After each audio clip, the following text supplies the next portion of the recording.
বাগদাদের মাটিতে লেখাপড়া করার জন্য চলে গেলেন। 7 বছর লেখাপড়া করে বড় আলেমে দ্বীন তিনি হয়ে গেলেন। জোরে বলুন না সুবহানাল্লাহ। 18 আর 7 হলো 25 বছর বয়স।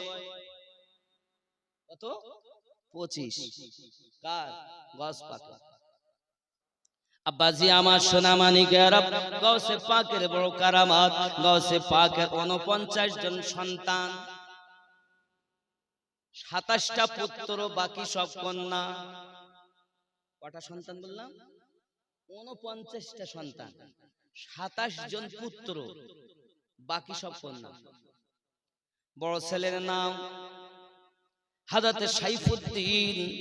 জোরে বলুন সুবহানাল্লাহ। সাইফুদ্দিন বড় লেখাপড়া শিখে বড় আলেম হয়েছেন। আলেম হওয়ার পরে আপনার কিনা একদিন বলতেছেন, আব্বা ওয়াজ নসিহত করতে যাচ্ছে, আমিও যাব। আব্দুল কাদের গিলানী মেহবুবে সুবহানী রাদিয়াল্লাহু তাআলা ওয়াজ করতে যান। বাপেরও মনে ইচ্ছা, ছেলে আমার কেমন লেখাপড়া করেছে এটা একটু জানার দরকার। আব্বা গিয়ে আরাম করতেছেন আর বেটা জলসা করতে উঠে গেছে। নাম হলো সাইফুদ্দিন। জোরে বলুন সুবহানাল্লাহ।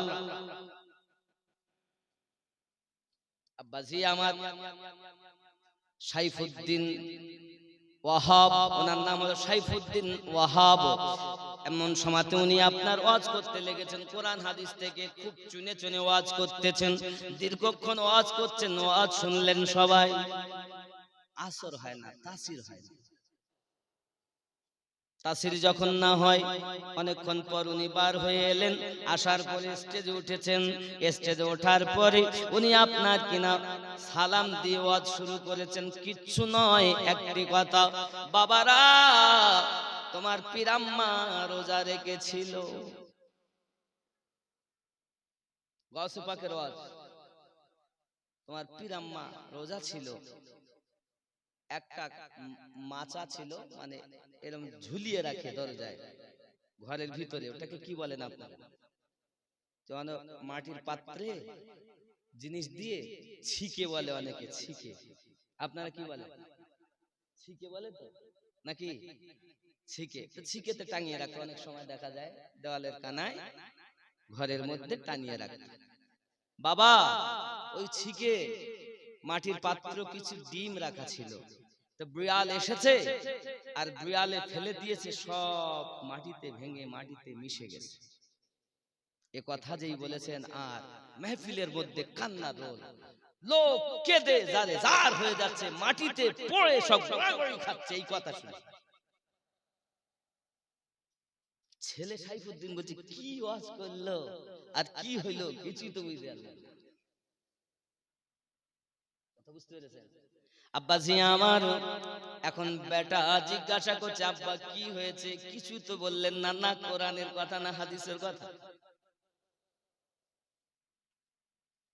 বাবারে তুমি বুঝতে পারোনি।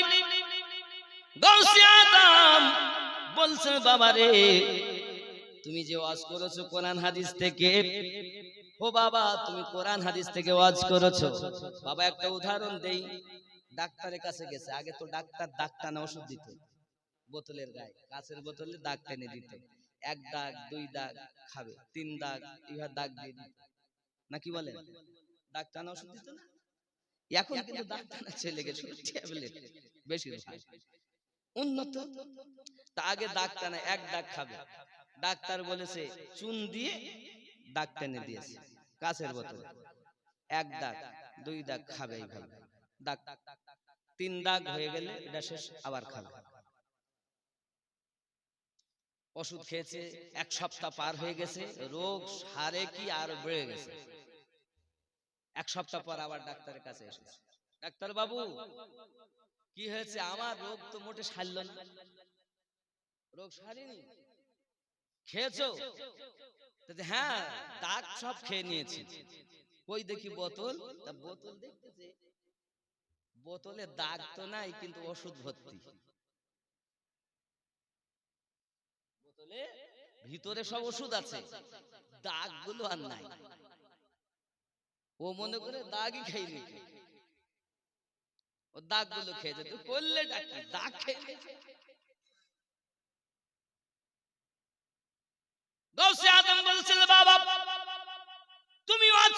করছো, কোরআন আর হাদিস দেখে উপর দেখে দেখে ওয়াজ করতেছো। আর আমি গৌসে আজম কথা বলি, আল্লাহ ও নবীকে সামনে রেখে ওয়াজ করি, বক্তব্য দেই। এই জন্য আমার তুমি বোতলের ভিতরে ঢোকনি, উপরে দেখে কথা বলতেছো, আর আমি গৌসে আজম ভিতর দেখে কথা বলতেছি। আব্বা কিছুই তো বললাম না, আমি তো বুঝতে পারিনি, আর এরা যে কান্না করছে, এরা যে কি বুঝেছে, তাই শোনো ওদের কাছে। এখন গাউসে পাকের ছেলে জিজ্ঞাসা করছে যে বাবারা আপনারা এত কে দিয়ে জারে জার হয়ে যাচ্ছেন, কি বুঝেছেন একটু বলেন, আমি একটু বুঝি। তারা বলছে আমরা যা বুঝেছি আপনি তা বুঝবেন না। গাউসে পাক বলছেন বাবা গো, তুমি ওপর দিকে ওয়াজ করো বলে তোমার কথায় আসর হয় না, আর আমি ভিতর থেকে ওয়াজ করি বলে আমার কথায় মানুষের আসর হয়, দুনিয়া বদলে যায়। এই জন্য তোমার আর আমার আসমান জমিন পার্থক্য আছে। বাবারে তুমি যখন আমার মতো হবে তখন বুঝবে বিষয়টা কি হয়েছে। লোককে জিজ্ঞাসা করে আপনারা কি বুঝেছেন এই ওয়াজের মধ্যে। হাড়িতে ডিম রাখা ছিল, বিড়াল এসে ফেলে দিয়ে মাটিতে মিশে গিয়েছে, এতে কি বুঝেছে? সবাই তখন বলছে বাবা আমরা এটাই বুঝেছি, ডিম মাটিতে পড়ে যাওয়া মানে আমাদের হুজুর আর বেশি দিন বাঁচবে না, মাটিতে শুয়ে যাবে, আমাদের থেকে হারিয়ে যাবে। আমরা চিন্তা করেছি যদি হুজুর আমাদের মাঝে না থাকে আমাদের উপায় কি হবে, এই বুঝি আমরা কান্না করতেছি। ওই মেহফিলের মানুষেরা জোরে বলুন না ইয়া ওলি আল্লাহ। গাউসে আজমের ওয়াজ হতো, 5 জন 10 জন 20 জন মানুষ জানাজার নামাজ পড়তে হতো। কারণ কি, তারা ওয়াজ শুনতে শুনতে দুনিয়ার মনে থাকতো না, আল্লাহ আল্লাহ আল্লাহ আল্লাহ করতে করতে পাগল হয়ে যেত, জানাজার নামাজ পড়তে হতো। আব্বাজি আমার, আমাদের সমাজে এখন তা নাই, কারণ আমাদের মনটা মরা হয়ে গেছে।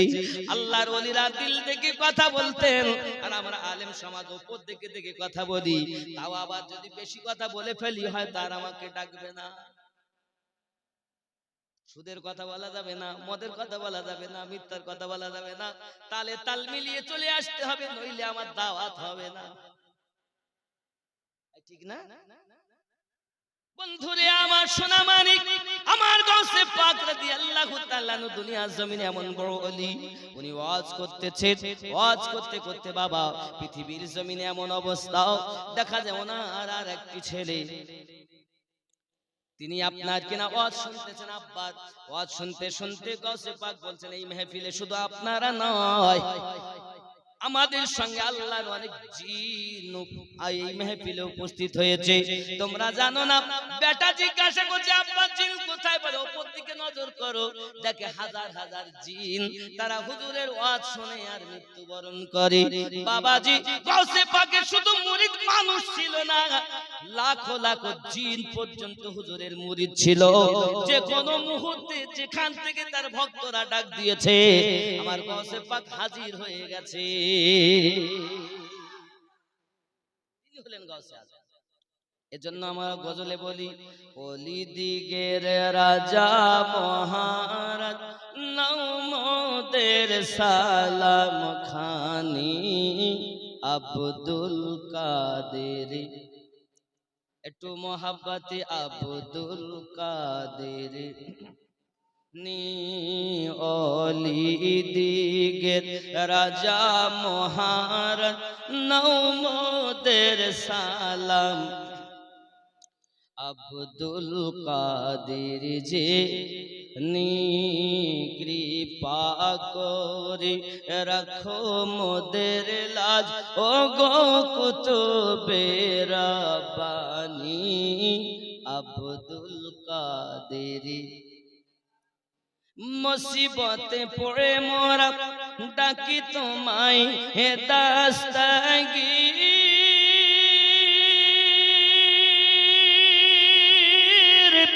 মুহূর্তেতে উদ্ধার করো ও গো মোদের বড় পীর।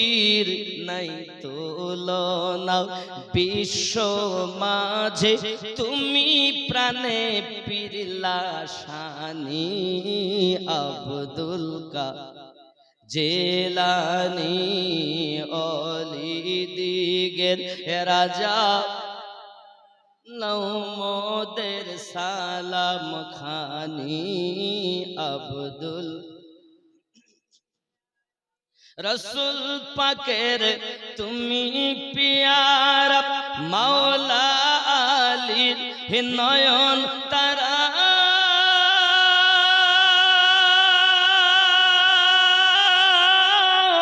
মা ফাতেমার প্রাণের দুলাল হাসান হোসাইনের জিগার পারা সর্বগুণে গণমনি তুমি মেহবুবে সুবহানি আব্দুল জেলানি অলি দিগের রাজা মহারাজ নৌমদের সালাম নি আব্দুল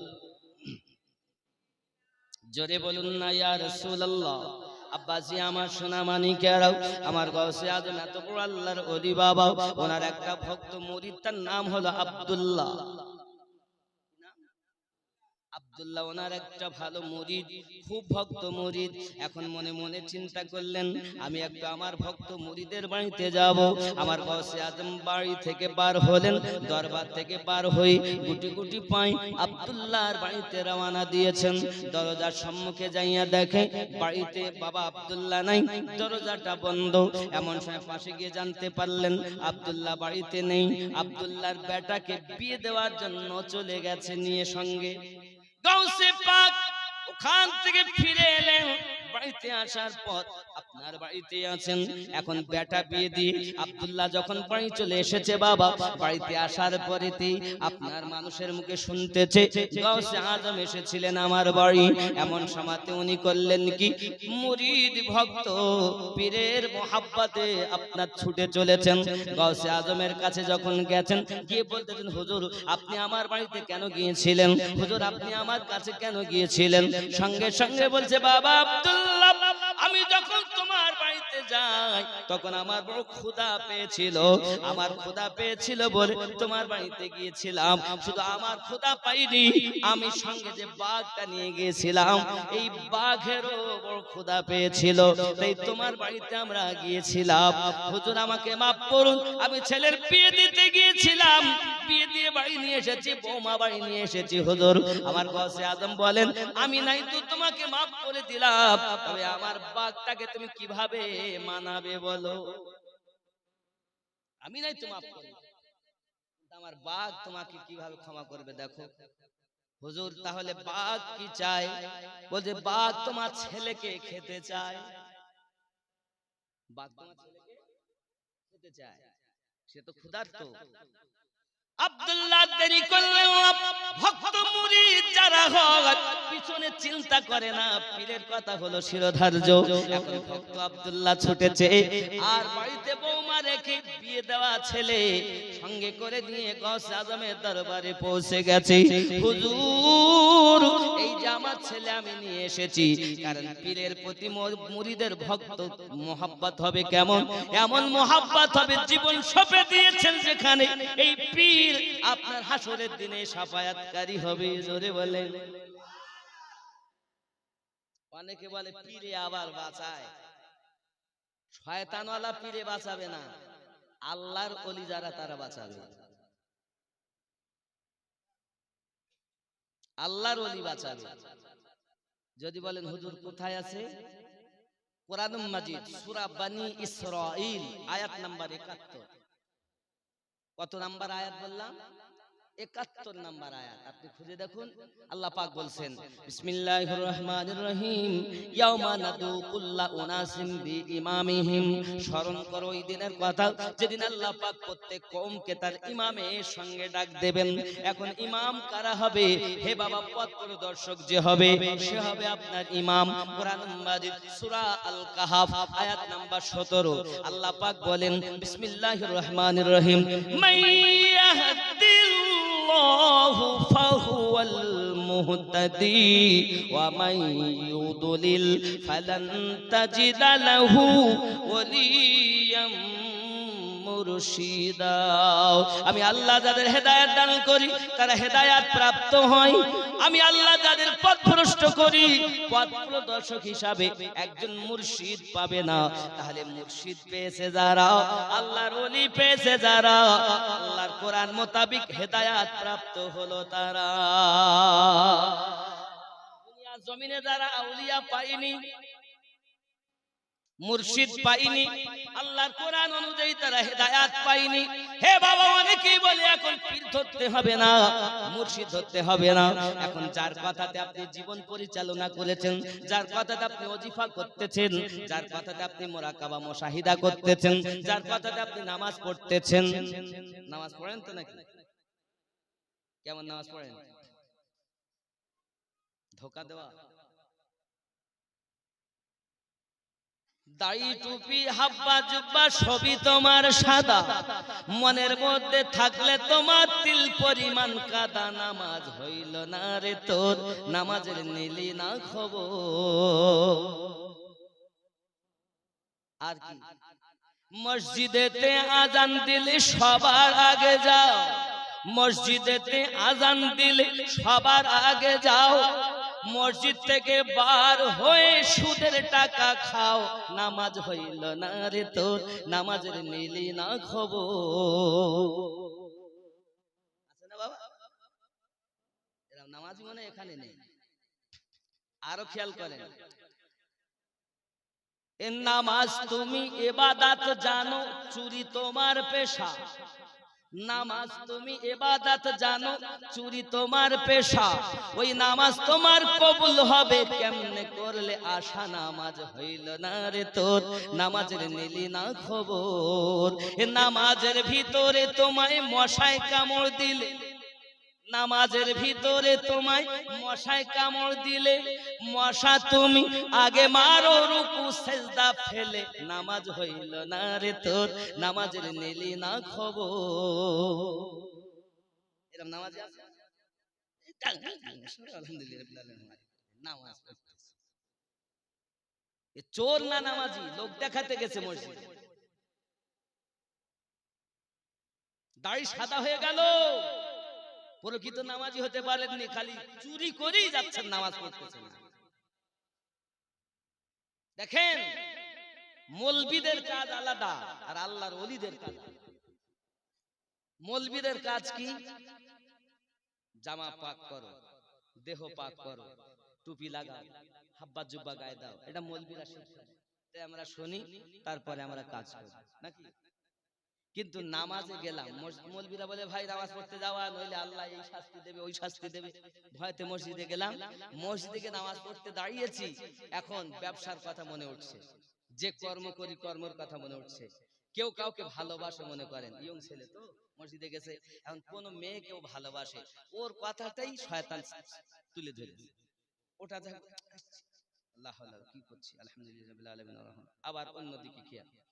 এরকম হয় না বাবা? হয় না? নামাজে গেলে হয় কি হয় না? তাহলে এই রোগের ওষুধ কই? মৌলবীরা তো বলতেছ না, শুধু বলতে পড়, শুধু ঠোক ঠোক। রোগের ঔষধ তো নাই, নামাজি তো হচ্ছে না। আরে এই রোগের ডাক্তার তারা হলো আল্লাহর আউলিয়া, যার সরদার মাওলায়ে কায়নাত হযরত আলী কারামাল্লাহু ওয়াজহুল কারীম।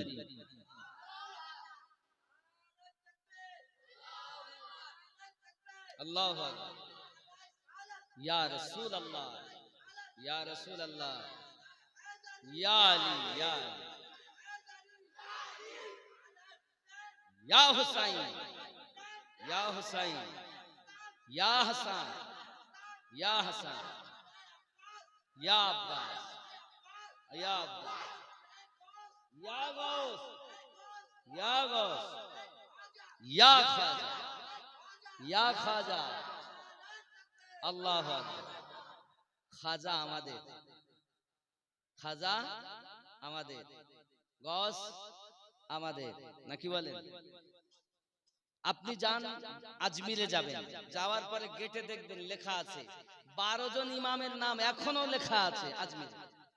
লেখা আছে মেন গেটে শাহ আস্ত হোসাইন, বাদশাহ আস্ত হোসাইন, দি আস্ত হোসাইন, দি পানা আস্ত হোসাইন, সদকাত নাদা দর দস্তে জি। দেখুন এখনো লেখা। মদিনাতুল মুনাওয়ারায় যাবেন মসজিদ নববীতে, মসজিদ নববীর গেটে দেওয়ালে এখনো 12 ইমামের নাম লেখা আছে।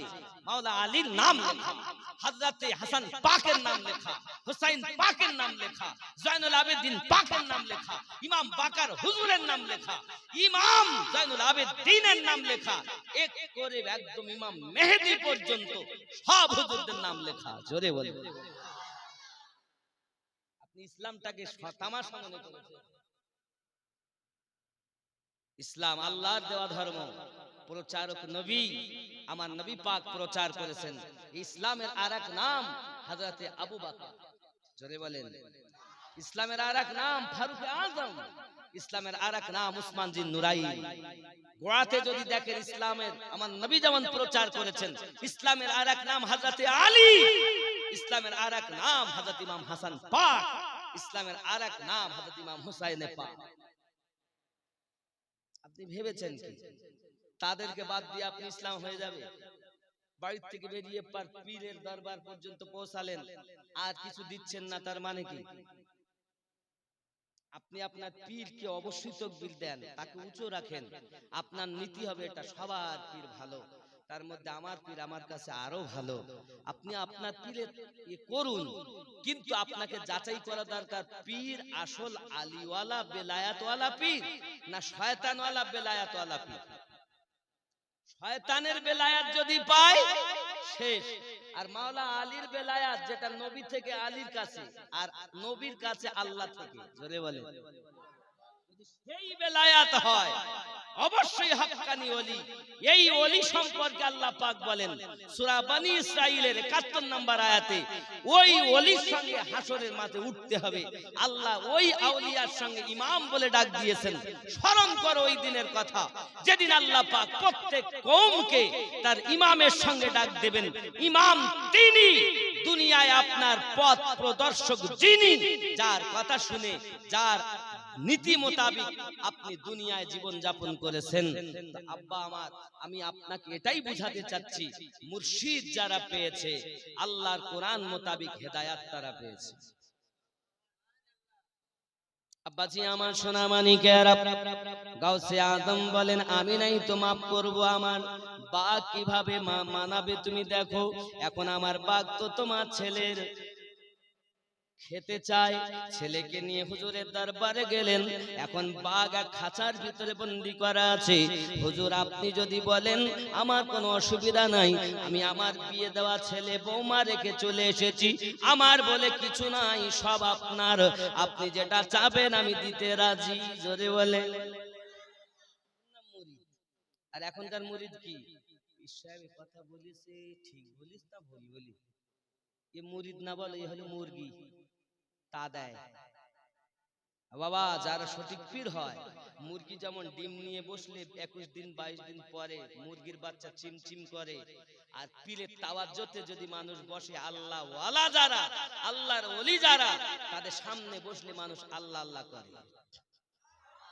এ হলো আল্লাহর ওলি, শয়তানের ওলি না। আব্বাজি আমার সোনা মানিক, গাউসে আজম বলেছেন মানাও তুমি। এখন সন্তানকে নিয়ে খাঁচার ভিতরে ছেড়ে দিয়েছেন, যাওয়া বাগে যদি তোকে খেয়ে নেয় আমার কোনো আপত্তি নাই, কারণ আমার হুজুর নাখোশ হয়ে আছে। হুজুরের দরবারে থাকা বাঘ পর্যন্ত নাখোশ হয়ে আছে।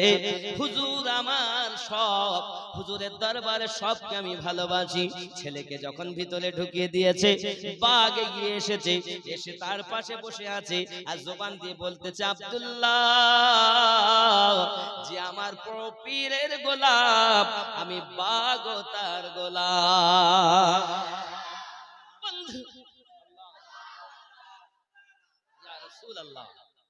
তাহলে বোঝা গেল আল্লাহর ওলি গাউসে আজম আল্লাহর গোলাম। সেই পীরের মুরিদ হলো তাদের গোলাপ, অবলা জীব বাঘ হলো তাদের গোলাপ। বাঘ বলতে চাচ্ছে আব্দুল্লাহ তোমার ছেলেকে কেমন করে খাবো, তুমি যে গাউসে আজমের গোলাম, আমিও তো তোমার গোলাম, তুমি তো গাউস পাকের পাগল, আমি তো তার পাগল, তাহলে আমরা তো সব একে অপরের ভাই ভাই হয়ে গেলাম। জোরে বলে, মার পেটের ভাইয়ের থেকে পীর ভাইয়ের দাম বেশি। আপনি বলতে পারেন আমিনুদ্দিন ভাই, মার পেটের ভাই, একই মায়ের দুধ পান করেছি, একই মা পেটে রেখেছেন, রক্তের সম্পর্ক, তার থেকে পীর ভাইয়ের সম্পর্ক অতি ঘনিষ্ঠ। জি হ্যাঁ, এই কারণে বাবা আমার মায়ের পেটের ভাই হলো রক্তের সম্পর্ক, আর পীর ভাই হলো আত্মার সম্পর্ক। এই সম্পর্ক যার আছে পৃথিবীর জমিনে সেই ব্যক্তি কামিয়াব হয়ে আছে, আর এই সম্পর্ক যারা নাই দুনিয়ার জমিনে কোনো মজা পাই নাই। আব্বা আপনি নামাজ পড়তে গেছেন, নামাজে আপনার মন বসে না, বাবা আল্লাহর ওলিদের কাজ হলো আপনার নামাজের ভিতরে শয়তানি ওয়াসওয়াসা, শয়তানি চিন্তা ভাবনা, দুনিয়ার চিন্তা ভাবনা এসব দূর করে আপনার সঠিক নামাজ পড়িয়ে দেওয়া আল্লাহর ওলিদের কাজ। মাওলানার কাজ আলাদা, আল্লাহর ওলিদের কাজ আলাদা। আল্লাহর ওলিরা হলো দিলের ডাক্তার, আল্লাহর ওলিরা হলো কলবের ডাক্তার, আল্লাহর ওলিরা হলো রুহের ডাক্তার, আল্লাহর ওলিরা হলো লতিফায়ে সিরের ডাক্তার, আল্লাহর ওলিরা হলো খফির ডাক্তার, আল্লাহর ওলিরা হলো লতিফায়ে আকফার ডাক্তার। আব্বাজি এই লতিফাগুলোর ডাক্তার তারা আল্লাহর ওলি। কিভাবে তারা আল্লাহ পেয়েছেন, আল্লাহর ওলির কাছে গেলে আপনি জানতে পারবেন। বাবা আমার আপনি মরার আগে মরে যান, ওলিতে বিলীন হয়ে যান।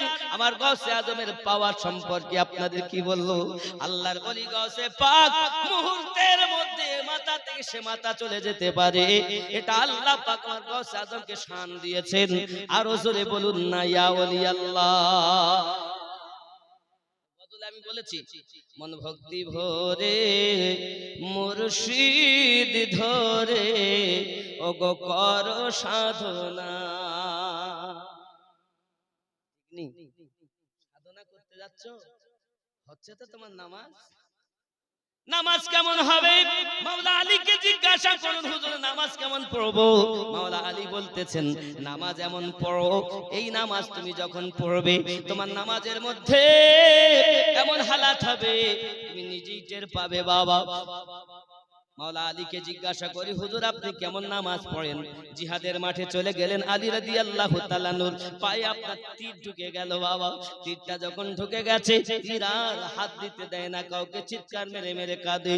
নবী আমার বলেন খবরদার তীরে কেউ হাত দিও না, আমি যখন অর্ডার করব তখন যাবে। আমার আলী রাদিয়াল্লাহু তাআলা আনহু নামাজ পড়তে গেলেন, সেজদাতে যখন গেছেন নবী অর্ডার দিলেন এবার তীরটা বার করো।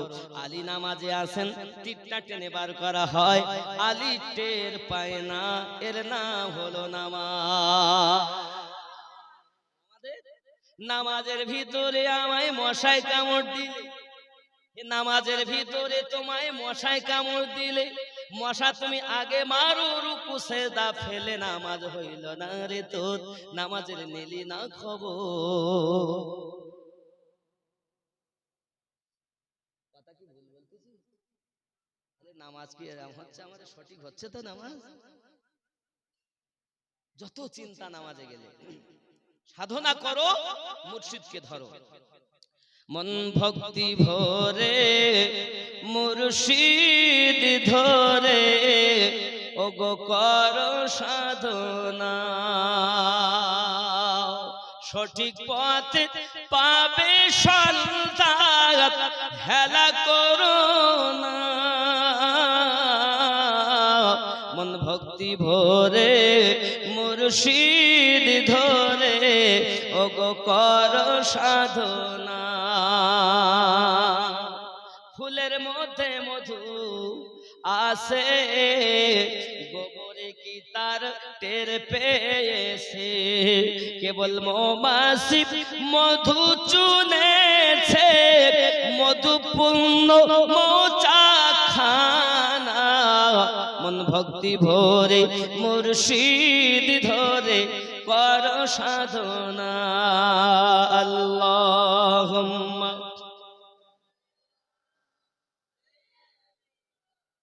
মাওলানা মুহাম্মদ ওয়া আলা আলিহি। আমার গাউসে আজমের পাওয়ার সম্পর্কে কি বলবো বাবা। আব্দুল্লাহ ছুটে বাড়ি আবার এসেছেন হুজুরের দরবারে। হুজুর জিজ্ঞাসা করছেন, ওগো আব্দুল্লাহ, কি ব্যাপার, তুমি এমন করে কান্নাকাটি করো কেন? হুজুর, আমার একটি মেয়ে 18 বছর তার বয়স, আপনার গোলামি করে, আপনার দাসী, কিন্তু আজ সকালবেলা ফজর নামাজের পরে আমার ছাদের উপরে উঠেছে, ওঠার পরে আর মেয়েটাকে খুঁজে পাওয়া যায় না। জানি না আমার মেয়েকে কোথায় নিয়ে গেছে, জিনে উঠিয়ে নিয়ে গেল কি কোথায় নিয়ে গেল কিছু বুঝি না। হুজুর বলেন, আমার উপায় কি? গাউসে আজম বলেন, বাবা আব্দুল্লাহ বসো। গাউস পাকের পাওয়ার দেখেন। বাবা আব্দুল্লাহ বসো। আব্দুল্লাহ বসে আছে।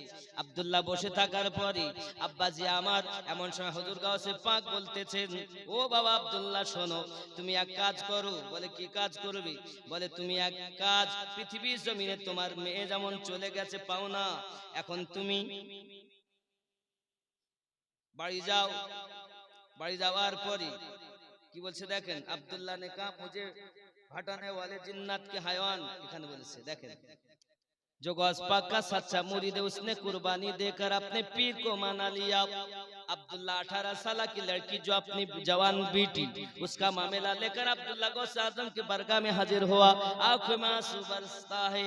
बाबा আমার কাঁদতে কাঁদতে এসেছেন। হুজুর বলছেন, কেন কাঁদো? আব্দুল্লাহ বসো। মুরিদ লা তাখাফুল, লা তাখাফ, লা তাখাফু, আল্লাহু ইয়া রাব্বি, আমার মুরিদ যারা হবে তাদের কোনো ভয় থাকবে না। গস পাক খেয়াল করেন, এবার দেখেন কি বলছে। उसने कहा सरकार इज्जत का मामला है। হুজুর সম্মান প্রেস্টিজের ব্যাপার। কি বলছেন? आंखों आंसू, आंखों से आंसू खत्म नहीं होते। हुजूर আমার চোখের থেকে পানি বন্ধ হয় না। आपने फरमाया बयान करो क्या मामला है, बोलो तो কি ব্যাপার।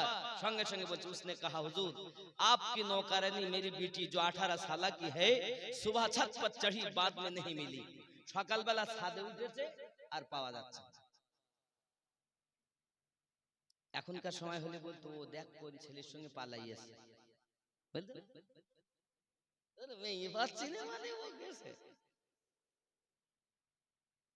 মানে আগে থেকে কন্টাক্ট হয়ে থাকে তো সব। এখানে ওরা অমন না। খেয়াল করেন, अब्बा जी हमारे पता नहीं चला कहाँ गई है। फरिश्ता लेके गया, कोई जिन उठा कर लेके गया। ফেরেশতারা নিয়ে গেল কি জিন উঠিয়ে নিয়ে গেল, কিছু বুঝতে পারলাম না। বাবাজি আমার, নুজহাতুল খাওয়াতির 80 পৃষ্ঠাতে, সিরাতুল আখিয়ার 220 পৃষ্ঠাতে, আনারুল হাসনাইন 31 পৃষ্ঠাতে ঘটনাটা লেখা। मेरे गौसे आजम ने फरमाया, घबराओ मत, बैठ जा, आई चिंता करो नहीं, बसो। आपने फरा मगरिब के वक्त मगरिब की नमाज अदा करना, फिर थोड़ा आराम करना, ऐशा का वक्त हो जाएगा, ऐशा की नमाज अदा करने के बाहर निकल जाना। শোনো, বসো, মাগরিবের নামাজ পড়বা, মাগরিবের পরে এশার নামাজ পড়বা, এশার নামাজ যখন হয়ে যাবে ঘর থেকে রাত হয়ে গেলে বেরিয়ে যাওয়া।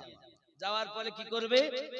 এক জঙ্গল বায়াবান হে, ও এক জঙ্গলের ভিতরে চলে যাওয়া, যাকে ওখানে আপনি গির খিচ কর बैठ जाना, ওখানে একটা রেখা টেনে ওখানে বসে যাবে। আর কি বলবে? নিয়ত করবে বিসমিল্লাহি ওয়া আলা নিয়াতু আব্দুল কাদির। সুবহানাল্লাহ বলেন, বিসমিল্লাহি ওয়া আলা নিয়াতু আব্দুল কাদির, এটা নিয়ত করবে আর একটা রেখা টেনে বসে যাবে। এমন সময় দেখবে ওখানে একদল জিন আসবে, তারা কিন্তু তোমাকে ভয় দেখাবে, খবরদার ভয় পাবে না, খবরদার জানো তুমি ভয় পাবে না। তারা কিন্তু তোমাকে ওখান থেকে সরানোর চেষ্টা করবে। খেয়াল রাখবে, যাই করুক না কেন তোমার গণ্ডির ভিতরে ঢুকতে পারবে না। তুমি নিয়ত করে বসে যাবে। জিনের দল যখন চলে যাবে, কিছুক্ষণ পর তাদের সর্দার আসবে। জিনেদের সর্দার যখন আসবে, ওই জিনেদের সর্দারও কিন্তু তোমাকে ডিগানোর চেষ্টা করবে। খবরদার তুমি ভয় পাবে না। যখন সে কথা বলবে তুমি আমার নাম বলে দেবে, তারপর দেখবে খেলা। আর ওই জিনের সর্দারকে বলবে, নিশ্চিত ওই জিনের সর্দার তোমার মেয়েটাকে আনিয়ে দেবে। কে বলছে? বাবাজি আমার আব্দুল্লাহ করলো কি, মাগরিবের নামাজ আদায় করেছেন। বক্ত যখন এশার হয়ে গেল, এশার নামাজ আদায় করেছেন। রাত যখন একটু গভীর হয়েছে, বাড়ি থেকে বার হয়ে গভীর জঙ্গলের ভিতরে চলে গেছেন। বাবা জঙ্গলের ভিতরে চলে যাওয়ার পরই একটি রেখা টেনে বিসমিল্লাহি ওয়া আলা নিয়াতু আব্দুল কাদের বলে আপনার কিনা নিয়ত করে বসে গেছেন ওই রেখার ভিতরে। এমন সময়তে আপনার জিনেদের দল আসতেছে। জিনের দল আসতে গিয়ে ভয় দেখায় বিভিন্ন ভাবে, কিন্তু উনি ভয় করবে কেমন করে? উনি তো গাউসে আজমের মুরিদ। বন্ধুরে আমার, জিনেদের দল চলে যায়, জিজ্ঞাসা করছে তুমি এখানে বসে আছো কেন? বলে আমি বসে আছি আমার দরকারে, আমার পীর পাঠিয়েছে। জিনেদের দল চলে যায়। দীর্ঘক্ষণ পর জিনেদের সর্দার তার কয়েকটা বাচ্চা নিয়ে, ছেলেদেরকে নিয়ে যখন চলে আসতেছে, সামনে মানব জাত দেখে ওই সর্দার কিন্তু আপনার ভয় দেখাতে লাগে। কে ওখানে বসে আছে? গম্ভীর মেজাজে বলি, কে ওখানে? বলে আমি আব্দুল্লাহ বসেছি। আব্দুল্লাহ বসে আছো? জি হ্যাঁ। কেন তুমি মানব জাত আমার পথ যাওয়ার পথে কেন বসে আছো? বলে আমি এখানে ইচ্ছা করে বসি নাই, আমার পীর আমাকে বসিয়েছে। তোমার পীরের নাম কি? আমার পীরের নাম হলো আব্দুল কাদের। জোরে বলো। যেই বলেছে আব্দুল কাদের, জি তার সওয়ারি থেকে নিচে নেমে এসেছে। আসার পরে ওই রেখার কাছে দাঁড়িয়ে বলছে, ওগো ভাই আব্দুল্লাহ, গাউসে আজম তো আমারও পীর মুর্শিদ। বলেন কি খবর, বলেন না কি অবস্থা? আব্বাজি আমার সোনা মানিকেরাও তখন আব্দুল্লাহ বলতেছেন, ও জিনদের সর্দার, আমার একটি মেয়ে, ওই মেয়েটার বয়স হলো 18 বছর। সকালবেলা ফজরের পরে ঘরে ছাদে উঠেছি, আর মেয়েটাকে পাওয়া যায় না। জিনদের সর্দার বলে, আব্দুল্লাহ তুমি তো আমার অগাধ কিছু নয়, পর কেউ নয়, তুমি আমার পীর ভাই। আমি যে গাউসে আজমের মুরিদ, তুমিও সেই গাউসে পাকের মুরিদ। জোরে বলে। মানুষের শুধু উনি পীর নয়, জিনদেরও পীর। বন্ধুরে আমার, হযরতে গাউসে আজম আব্দুল কাদের জিলানী গিলানী রাদিয়াল্লাহু তাআলা আনহুর নাম শোনার সাথে সাথে সঙ্গে সঙ্গে জিনদের সর্দার বলছে, ঠিক আছে ভাই আব্দুল্লাহ, তুমি চিন্তা করো না, দেখি না কি হয়, তুমি একটু অপেক্ষা করো। কে দিয়ে গেছে? আই জিন সম্প্রদায়, তোমরা বলো তোমাদের মধ্যে কে এমন কাজ করেছে? আমার আব্দুল্লাহর মেয়েটাকে কে উঠিয়ে নিয়ে গেছে। সঙ্গে সঙ্গে একজন তাদের মধ্য থেকে বলছে, হুজুর বলছে, হুজুর আমাদের মধ্য থেকে একজন জিন, যার বাড়ি হলো চীন দেশে। কোন দেশে? চীনের বাসিন্দা, সে ওর মেয়েটাকে উঠিয়ে নিয়ে চীন দেশে চলে গেছে। সঙ্গে সঙ্গে বলছে তাকে 5 মিনিটের মধ্যে হাজির করো। আব্বাজি আমার, এখন জিনদের জল্লাদ বললো কি জানেন? তাকে ধরেছে বাবা, ধরার পরে 5 মিনিটের মধ্যে হাজির হয়ে গেছে। এখন আব্দুল্লাহর মেয়ে সহ ওখানে উপস্থিত হয়ে গেছে। জোরে বলে। কাছে যখন মেয়ে এসে গেল, এ বাবাজি সোনা মানিকের জিনদের সর্দার বলতেছে, এক কাজ করো, একে আর রাখা যাবে না, একে ধরো আর কতল করে দাও, কারণ আমার নামে শিকায়েত আমার পীরের কাছে হবে। আমি জিন সর্দার চাই না বাবা। জিনদের জল্লাদ করলো কি, তাকে ধরে নিয়ে গিয়ে আপনাকে না জবাই করে দিল। বোঝা গেল আমার গাউসে আজম শুধু মানুষের পীর না, লাখো লাখো জিনদের পীর।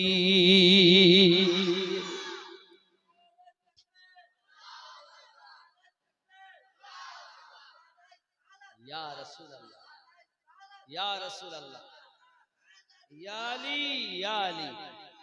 আব্বাসি আমার সোনামানি খেয়াল করেন, আমার গৌসে পাকের অনেক বর্ণনা বাবা, শুধু এতটুকুই নয় বাবা, সোনামানিকেরা আমার গৌসে আজমের অনেক ওজিফা আছে। আমার গৌসে পাক বলেন আমি একটা ওজিফা করতাম, ওজিফার কথা বলবো, এই ওজিফা বিশাল লাভবান ওজিফা। গৌসে পাক নিজে করতেন, আল্লাহুল্লাহু কাফি, আল্লাহুল কাফি, মুখস্থ করবেন। কাসাদুল কাফি, অজাদুল কাফি, কেফানিল কাফি, লিকুল্লি কাফি, ওয়ানিমাল কাফি, ওয়ালিল্লাহিল কাফি। সুবহানাল্লাহ বলেন। বলছি এই আমলটা যদি কেউ করে অল্প দিনের মধ্যে আমি গৌসে আজমের দিদার লাভ করব। যারা বড় পীর সাহেবের মহব্বতী এই আমলটা করবে, রেকর্ডিংও হয়ে গেছে, এটা গৌসে আজম নিজে করতেন, ভক্তবৃন্দদের শিক্ষা দিয়েছেন এই আমলটা। কথা বুঝতে পারছেন? আব্বাসি আমার সোনামানি গৌসে পাকের কারামাত আর কি বলবো। বাসরা নগরে একজন মহিলা, তার একটি সন্তান, পুত্র সন্তান দুনিয়া থেকে মারা গেছে অল্প বয়সে। এখন মা জননীর কোলে বাচ্চা, মা চায় বাচ্চাটাকে ছাড়বো না, বাচ্চাটাকে আমি যদি ছেড়ে দেই তারা গোসল দেবে, দাফন কাফন করে দেবে, আমি আমার বেটাকে আর দেখতে পাবো না। মা তার বাচ্চাকে কোলে কোলে নিয়ে বসে আছে। হে বাবাজি আমার সোনামানিকেরা, বাসরা নগরের ঘটনা, বাসরা নগরের ঘটনা। মা বাচ্চাটাকে কোলে করে নিয়ে বসে আছে। এলাকার মানুষ আসে, মা তুমি তোমার বাচ্চাটা দাও, আমরা গোসল করে কাফন দাফনের ব্যবস্থা করব। মা বলে না, আমি আমার বাচ্চা দেব না, আমার কোলে যদি বাপ মরে গেছে বাচ্চা, এখন আমি আমার বাচ্চা নিয়ে যতদিন পারি বাজবো। বলে তোমার বাচ্চা পচে যাবে, বন্ধ হবে, আমরা বসবাস করতে পারবো না। যদিও পচে যায় তাও যাক, আমি মা আমার বাচ্চা ছাড়বো না, কারণ বেদনা কষ্ট তো আমি ভোগ করেছি, তোমরা কি বুঝবে সন্তানের কত বেদনা হয়, আমি মা আমার বাচ্চাকে ছাড়তে পারবো না। এলাকার মানুষ তখন জোর করে ছিনিয়ে নিতে চায়, মহিলাটা তার বাচ্চাকে কোলে করে নিয়ে পালাতে আরম্ভ করেছে। বাবা মনে করুন আপনাদের এই গ্রামটার নাম মধ্যপাঁচলা, যেদিকে রাস্তায় বাজার আছে না, হ্যাঁ এই যে বাজারটার নাম কি, ওটাকে কি বলে? পাঁচলা বাজার। এখন পাঁচলা বাজারে সব সময় লোকজন থাকে, পাড়ার মধ্যে না থাকে, কিন্তু ওই দোকান পাশার যেখানে ওখানে সবসময় লোকজন থাকে। মেয়েটা যখন বাচ্চাকে কোলে করে নিয়ে পালাতে যায়, পালানোর সময়তে আপনার কি না দেখা যায় গ্রামের মানুষ, ওই বাজারের মানুষেরা ধরে নিয়েছে। বাবা বাদশাহনগরের শহরে ধরে নিয়েছে। মেয়েটাকে জিজ্ঞাসা করে কি ব্যাপার, কি ব্যাপার, লোকজন এক জায়গায় হয়ে গেছে, আমি আমার বাচ্চা বেটাকে ছাড়বো না, আমার কলিজার টুকরাকে ছাড়বো না, পচে যায় যাবে, আমি মা তাকে ছাড়বো না, মাটিতে তাকে দাফন করতে দেব না। সঙ্গে সঙ্গে আপনার একজন ওখানে বসেছিলেন, উনি বলতেছেন মা তুমি কি চাও? বলে আমি আমার বাচ্চাকে জিন্দা করতে চাই, আমি আমার বাচ্চাকে জীবিত চাই, আমি আমার বাচ্চা তোমাদের দেব না। সঙ্গে সঙ্গে ওই ব্যক্তি বলেন তিনি ছিলেন গৌসে আজমের ভক্ত মুরিদ। জননী গো, ও জননী মা, তুমি যদি তোমার বাচ্চাটা জীবিত চেতে চাও, তুমি যদি তোমার বাচ্চাটা জীবিত দেখতে চাও, বাদশাহনগরে থাকতে হবে না মা, তুমি বাদশাহনগর থেকে বাগদাদে চলে যাও। বাগদাদে চলে যাবে যখন, বাগদাদের সরজমিনে যাওয়ার পরে দেখবে আসরের নামাজ যখন হবে, আসরের নামাজ আযান হবে আসরের, তুমি ওই বাগদাদের নিকটে একটা জঙ্গল আছে, ঝোপ আছে, ওই ঝোপের ভিতরে লুকিয়ে যাবে। আসরের আযানের পর নামাজ হবে, নামাজের পরে গৌসে আজম 40 জন ভক্ত মুরিদকে নিয়ে বার হয়ে আসে। আসার পরে ওই ঝোপের কাছে আসার পরে উনি ওনার ভক্তদের প্রতি একটু তাওয়াজ্জো নজর দেন, দেওয়ার সাথে সাথে 40 জন ভক্ত বেহুশ হয়ে মারা যায়, জমিনে পড়ে যায়। হুজুর একটু ঘুরে ফিরে আবার যখন ওখানে এসে কুম বিইজনিল্লাহ বলে, সমস্ত মরা কোনো জিন্দা হয়ে যায়। ওগো জননী মা, তুমি ওই জঙ্গলের ভিতরে যাবে, জঙ্গলের ভিতরে লুকিয়ে থাকবে, জঙ্গলের ভিতরে লুকিয়ে থাকবে। আর হুজুর যখন আসবে, ওইখানে আসার পরে ভক্ত মুরিদ গুলো যখন মারা যাবে, হুজুর যখন চলে যাবে, তুমি তোমার বাচ্চাটাকে ওই মুরতাদের দলে শুইয়ে দেবে। হুজুর যখন এসে বলবে কুম বিজনিল্লাহ, ওই 40 জনের সঙ্গে তোমার মেয়ে, তোমার ছেলেটাও জিন্দা হয়ে যাবে। খেয়াল করুন বাবা, আমরা কোন পীরের অনুসরণ করি, কোন গাউসে পাকের কথা বলতেছি। আমার আনিসুর রহমান ভাই কেন বড় পীর সাহেবের এত পাগল, কেন এই অনুষ্ঠান করতেছেন? বাবা ভক্ত ছাড়া বুঝবে না বাবা, প্রেমিক ছাড়া প্রেমের জ্বালা বোঝে না বাবা। যার মধ্যে প্রেম নাই, আমার গাউসে আজমের প্রেম নাই, সে বুঝতে পারবে না কেন করতেছে, করতেছে কেন। আশিকের জ্বালা মাসুক বোঝে, মাসুক ছাড়া বুঝবে না বাবা। তোমার তো জীবনে বেদনা হয়নি, তুমি বুঝবে কেমন করে? আনিসুর ভাই এ জালসাটা করছে না, হ্যাঁ? আব্বাজি আমার সোনা মানিকেরাও গাউসে আজমের নামে, এজন্য শুধু বড় পীর সাহেবের কথা বেশি বলতেছি। রাগ হচ্ছে? আমার গাউসে আজম আব্দুল কাদের জিলানী গিলানী রাদিয়াল্লাহু তাআলা আনহু ওই বাগদাদ শরীফে বাবা এমন সময় ওই মা তার মরা বাচ্চাটাকে নিয়ে বাগদাদ মানে বাসরা থেকে আপনার কিনা ছুটে চলেছেন, ছুটে ছুটে ছুটে ছুটে বাগদাদে যখন পৌঁছে গেছেন, বাগদাদে গিয়ে অপেক্ষা করছেন, ওই জঙ্গলের ভিতরে ঢুকে ঝোপের মধ্যে ঢুকে অপেক্ষা করছেন সত্যি আসরের আজানের ধ্বনি আসে। যখন আসরের আজান হলো, অপেক্ষা করতেছেন নিশ্চিত কিছুক্ষণ পরে হুজুর তো তার ভক্ত মুরিদদেরকে নিয়ে বার হয়ে আসবেন। বাবারা, সোনা মানিকেরা বাবারা, ওই মহিলা ঝোপের ভিতরে লুকিয়ে থেকে বসে থেকে থেকে দেখে গাউসে আজম তার আপনার 40 জন ভক্ত মুরিদকে নিয়ে চলে আসতেছেন জঙ্গলের দিকে। আব্বা আমার ঝোপের কাছে লুকিয়ে আছে। এমন সময় ওই জঙ্গলের ঝোপের কাছে এসে আপনার বললেন, উনি জালালি একটু তাওয়াজ্জু দিলেন, সঙ্গে সঙ্গে 40 জন জমিনে পড়ে গেল। এ বাবারা, তোমার আমার কথাতে যাবে না, আল্লাহর ওলির কথাতে যাবে। কারণ আল্লাহর ওলি তার মানে আল্লাহর বন্ধু। আল্লাহর বন্ধু যে কথা বলে আল্লাহ কবুল করে নেয়। আল্লাহর ওলি ছাড়া নবী পাবি না রে দিওয়ানা, আল্লাহর ওলি ছাড়া নবী পাবি না। আল্লাহর নবী ছাড়া খোদা পাবি না রে দিওয়ানা, আল্লাহর নবী ছাড়া খোদা পাবি না। আগে যাও আল্লাহর ওলির দারে, গোলাম হও নত শিরে, আল্লাহর ওলি দিবেন নবীর ঠিকানা রে দিওয়ানা।